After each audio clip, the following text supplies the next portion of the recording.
Au TEP à tous, bien-aimés frères et sœurs, nous allons aborder les points critiques de la première prestation de Donald Trump en tant que 47e président des États-Unis d'Amérique. Monsieur Donald Trump vous dit « Je serai un artisan de la paix et de l'unification. » Il va unifier les peuples, il va apporter la paix chez des gens, dans les nations, dans ce monde. Il dit que mon mandat là va être caractérisé par ça. C'est formidable comme idée. Mais M. Donald Trump vous parle de la paix, du cessez-le-feu. Ce n'est pas la paix. Hein. Le cessez-le-feu, ce n'est pas la paix. Il dit arrêtez maintenant de vous battre et puis on va régler les problèmes. Régler les problèmes, c'est quoi? C'est libérer les otages.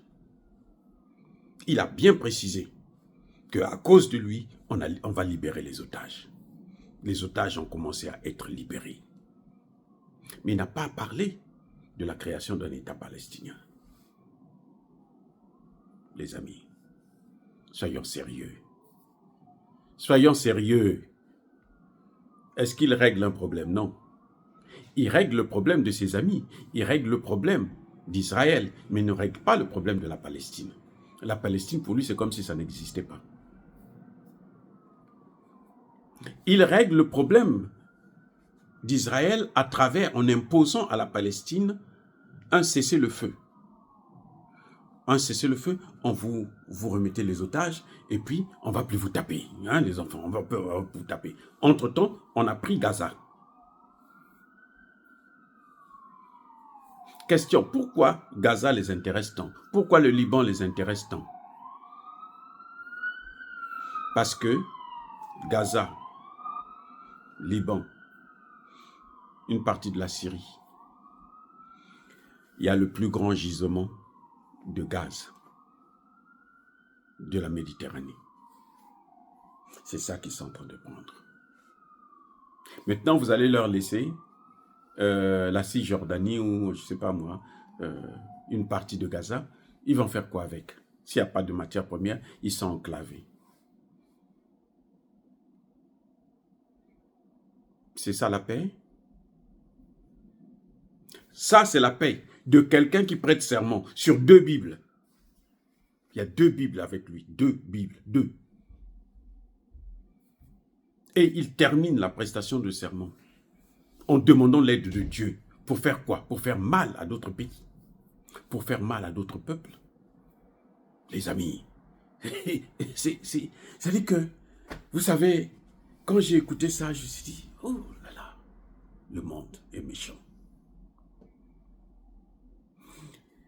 Quand Donald Trump parle de la paix, en fait, il parle de la loi de la jungle.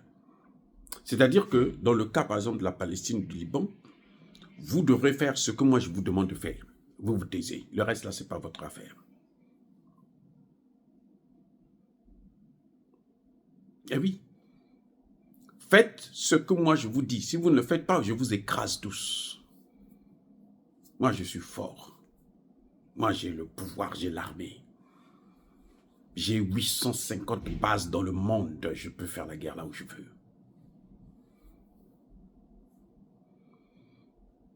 La paix ne s'impose pas. La paix, c'est un processus qui est l'aboutissement de négociations, hein, de compréhension de part et d'autre.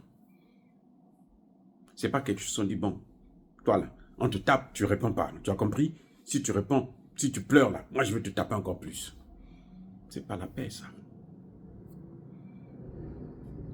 Il veut se baser sur l'Ukraine. Je vais apporter la paix, arrêter les massacres. Mais comment? Comment?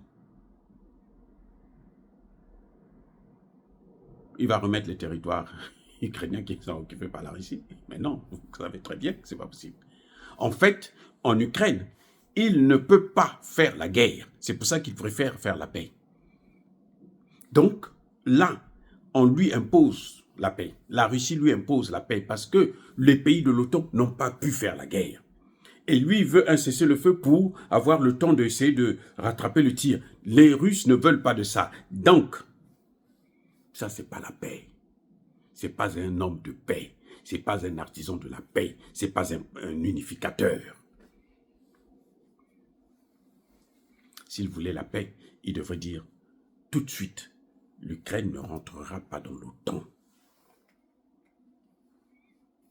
Et nous allons assurer la sécurité, demander à la Russie d'assurer la sécurité de l'Ukraine. Parce que si c'est les pays de l'OTAN qui doivent assurer la sécurité ou les pays européens qui doivent assurer la sécurité, ces pays européens appartiennent à l'OTAN. Si ces pays européens sont en conflit avec la Russie, ça veut dire que c'est l'OTAN qui va rentrer. Donc l'OTAN est là en Ukraine. C'est le contraire, tout le contraire de ce que Poutine a demandé, ce qui a motivé Poutine pour faire cette guerre.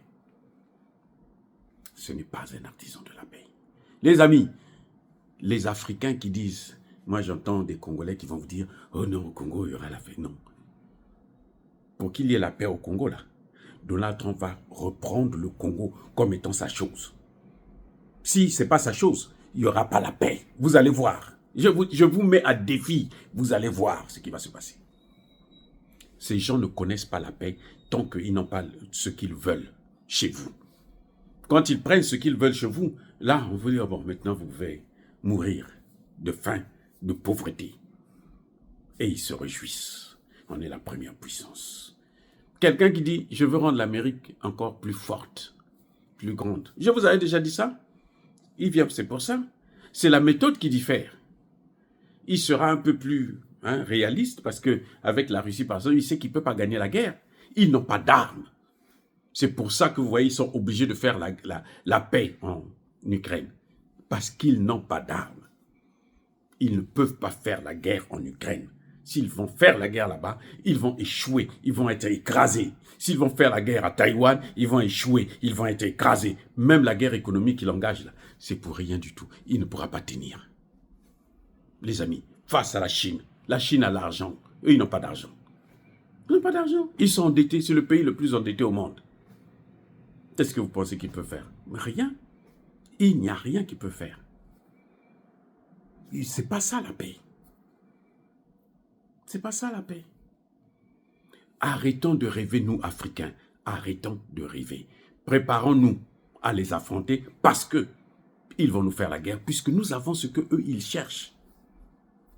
Nous avons ça. Nous avons ça. Dans toute l'Afrique, là, il n'y a que ça. Donc, ils vont nous faire la guerre. Je n'ai pas entendu Donald Trump dire que les bases militaires en Afrique vont ressortir parce que les Africains n'en veulent pas. Je n'ai pas entendu ça. Je ne peux pas parler du monde entier, mais je parle de l'Afrique. Il n'a pas dit qu'il va fermer les bases militaires américaines. Non, aucun discours là-dessus. Et vous me dites que c'est quelqu'un qui vient pour la paix? Comment vous allez faire? Vous allez négocier avec des gens que vous dominez militairement. Vous les dominez, les pays africains, là, vous les dominez. Vous pouvez discuter quoi avec eux? Vous leur imposez votre volonté. Et ça, ce n'est pas la paix. Parce que le jour que eux, ils auront les moyens de vous faire la guerre, ils la feront. Yanke azana plonaye, yumape azana plonaye. C'est un principe qui est clair. Donc, à mon avis, M. Donald Trump n'est pas du tout un homme de paix. Mais alors, pas du tout. C'est un homme de guerre. Mais lui veut faire la guerre autrement. C'est comme Barack Obama est venu, lui c'était, on l'appelait le président des drones. Lui, il tuait avec des drones. Oui, il a utilisé des drones partout. Mais il ne voulait pas utiliser les militaires pour qu'ils ne puissent pas avoir des corps. Parce que quand vous êtes le corps à corps, là, vous tombez. Hein? Et donc, lui, il utilisait les drones.